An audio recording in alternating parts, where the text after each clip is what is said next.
Of course, I absolutely think it is never too late to start art or anything else you have a passionate interest in.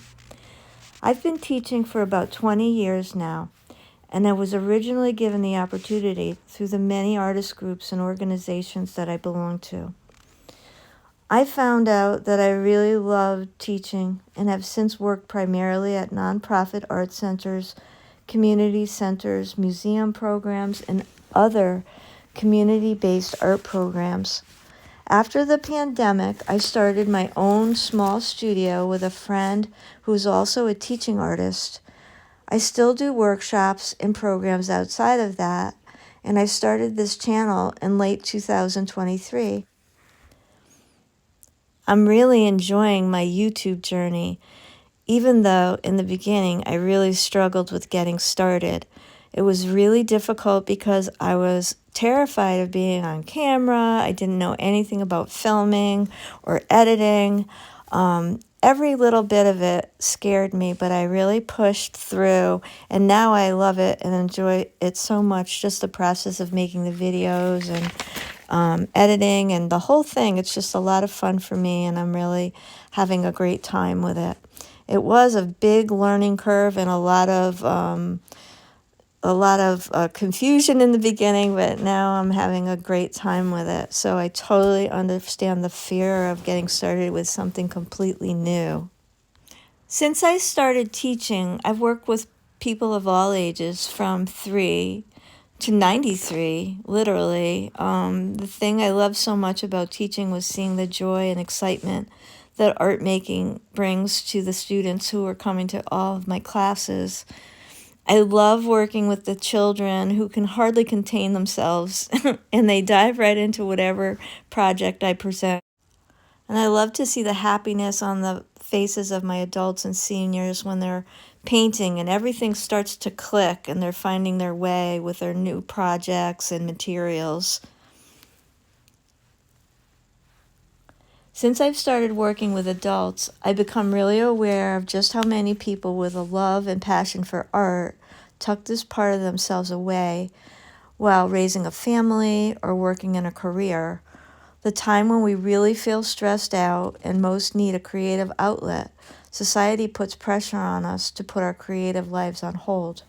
So many of my beginning students start again into their 40s, 50s, and some of us well into their golden years, having lost touch with their innate creativity.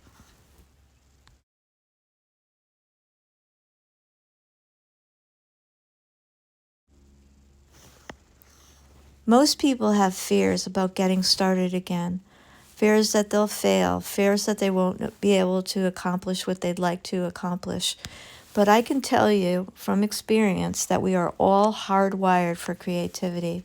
I've worked with very young children, even ones that weren't verbal yet, and if you just hand any children art materials, paints, crayons, and paper, they immediately start making art. It's just hardwired into us. No one needs to teach this. They just innately know how to create. And children's art is so beautiful and immediate and wonderful. I have a friend who says if you sign a famous name to any random piece of children's art, it would hang in any great museum. And he's right. Part of my job with adults is just helping them to remember that we were once all this way. They need to relax and get into enjoying the art process of making art. Can give back to us in so many unexpected ways too.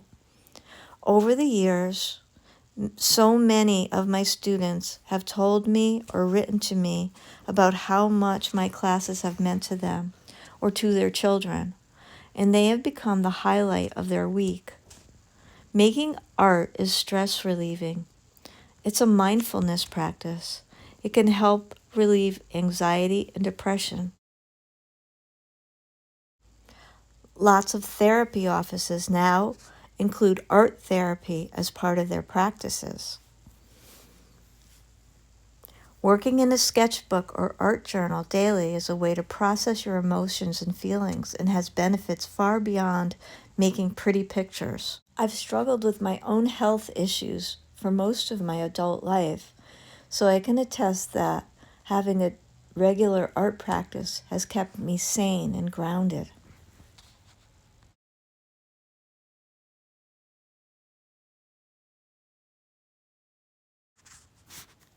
It's fairly simple to get started in your own art practice. You don't need a lot of things and you don't have to spend a lot of money. It's great if you could start out with a smaller sketchbook and preferably one that accepts mixed media.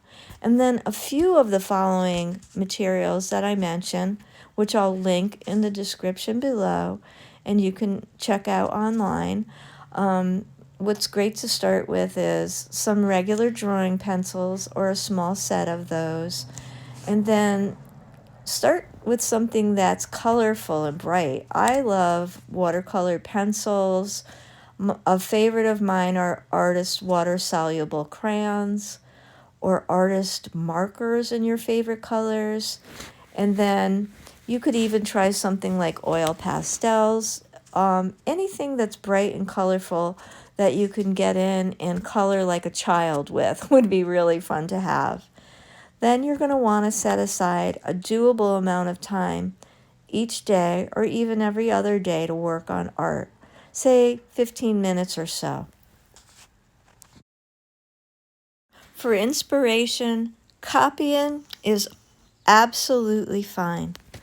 Check out Pinterest for inspirations for drawing, or check out Instagram, copy from your favorite artists, or check out a book for beginners at your library. I always recommend doing master copies, and in my classes, we sometimes work from the masters. This is a very traditional way that artists have learned for many years. Or if you're a fan of anime or graphic art, you might work from some of your favorite artists' work.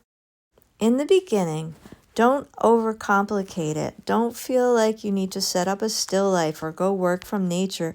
You may get frustrated. When you're ready to progress to the next stage, think about taking a local class or signing up at a community college if they offer continuing ed. A lot of times you'll have a nonprofit art center in your area. Those places are wonderful to take beginning art classes. They'll have a staff of teaching artists that will come in and do really amazing classes, and most of those people are very passionate about teaching in art and just love coming in and teaching students of all ages and all abilities. So there are many, many places to go and learn. I've linked in the description below to some materials I like and to my Pinterest boards for you to check out.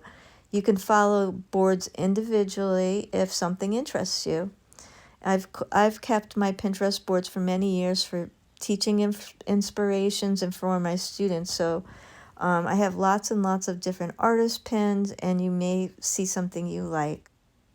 Please like and subscribe to my channel because it really helps my channel grow, and I do appreciate it so much. I took a big jump ahead in my painting process in the next little bit of it, and if you want to see how it turns out, I hope you would stay and see the rest of it.